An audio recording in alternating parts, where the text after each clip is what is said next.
Saludos, con ustedes Christopher Mellano, estudiante de Ingeniería Civil del séptimo semestre, cursando actualmente la materia de laboratorio de hidráulica con el maestro Raciel Yarib Aponte, hablando hoy sobre las turbinas hidráulicas. Es imprescindible, antes de definirlas, hablar sobre su origen etimológico, el cual viene del latín turbo inem, que hace referencia a remolino, giro o rotación.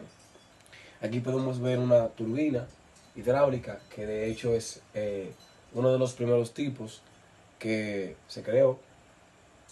En su historia podemos decir que la energía hidráulica no es algo nuevo, tiene ya más de 2000 años, pero creció y se desarrolló lentamente durante 18 siglos. Esta surgió o avanzó debido a la problemática de que la instalación de un motor hidráulico debía hacerse solamente en los ríos, pero los de vapor se podían colocar en cualquier lugar. Ahora, con el avance de la electricidad y de la generación de energía, esto permitió el gran desarrollo de las plantas hidroeléctricas y por consiguiente turbinas hidroeléctricas que son el motor de las mismas. Las partes de una turbina podemos tener que se componen de dos, de un estator y de un rotor. El estator se encarga de dirigir y regular el caudal de agua, es decir, el volumen que se mueve en la unidad de tiempo, y el segundo transfiere la energía cinética del agua al eje en que está montado. Cabe destacar, y es muy importante decir, que realmente las turbinas hidráulicas o de generación hidroeléctrica, ellas toman la energía que forma el agua y la convierten en energía de rotación. Hay clasificaciones de las turbinas y según se coloque el eje, puede estar horizontal o vertical. Ahora bien, según el agua se introduzca en la turbina, puede tener tres tipos: turbinas radiales y axiales, turbinas axiales y turbinas tangenciales. Este último tipo, podríamos imaginarnos una circunferencia en la cual trazamos una línea tangente que toca un solo punto de ella. Entonces el agua o el líquido utilizado cumple este mismo papel. En vez de tocar un punto de la circunferencia, toca una hélice, lo cual produce el movimiento en aquella turbina. Las turbinas axiales, el agua entra y sale paralela al eje de rotación de la turbina. Otro ejemplo es como si yo tomara este círculo y yo tuviese entonces aquí un eje de rotación a través del cual él gira, el agua sale paralela a ese eje. Las turbinas radiales axiales, el agua entra en el rodete de forma radial, en la dirección del radio, o así podríamos destacarlo, para posteriormente cambiar de dirección y salir paralela al eje de rotación de la turbina, es decir, axial o la dirección del eje. Es decir, entra así en la turbina y luego sale así, de la misma. Hay tres tipos de turbinas que son las más utilizadas, que tuvieron grandes inventores detrás de las mismas, entre las cuales podemos destacar la turbina Pelton, que parece que tiene forma de cuchara, la periferia de la misma. Es una turbina utilizada en centrales hidroeléctricas con gran altura vertical.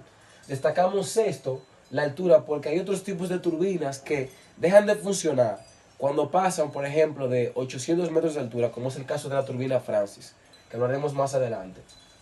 Los árabes, como dijimos anteriormente, están situados sobre la periferia del rodete y tienen forma de cuchara.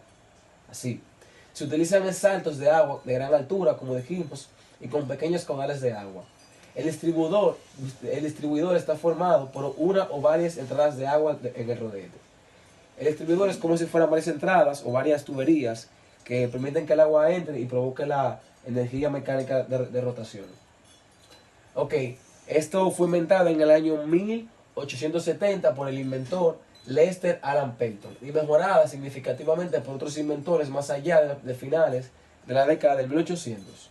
La turbina Pelton es un desarrollo adicional de la rueda de agua tradicional, la que vimos en la primera diapositiva. El objetivo de esta turbina es la transformación de energía hidráulica en el impulso de uno o más chorros de aguas a una velocidad muy alta con energía mecánica.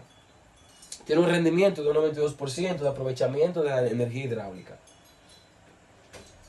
La turbina Francis es una turbina hidráulica utilizada en instalaciones de energía hidráulica que funcionan con altura de caída considerable. Dijimos anteriormente que la turbina Pelton utiliza grandes alturas, pero la turbina Francis necesita de altura considerable. O sea, la caída de donde viene el agua. Hablemos sobre las ventajas de la misma. Es muy fácil de controlar, incluso con alturas variables. La variación de su eficiencia es muy baja con el paso del tiempo, es decir, que su eficiencia no cambia con respecto al tiempo que siga transcurriendo. El tamaño del corredor es pequeño comparado con otros tipos de turbinas, con la Pelton y con la Kaplan, y tiene un costo de mantenimiento menor con respecto a los otros tipos de turbinas. Sus desventajas radican de su definición. Por ejemplo, aquí podemos ver, presenta problemas cuando trabaja con alturas mayores de 800 metros, porque solo trabaja a alturas considerables. Presenta un problema de cavitación, la entrada de agua sucia con partículas puede generar importantes problemas de la turbina. Por eso el mantenimiento debe de ser constante, aunque no es costoso como dijimos anteriormente. Las turbinas, Francis, se diseñan para un caudal determinado. No es la mejor opción para utilizar frente a grandes variaciones de caudal, ya que el rendimiento baja.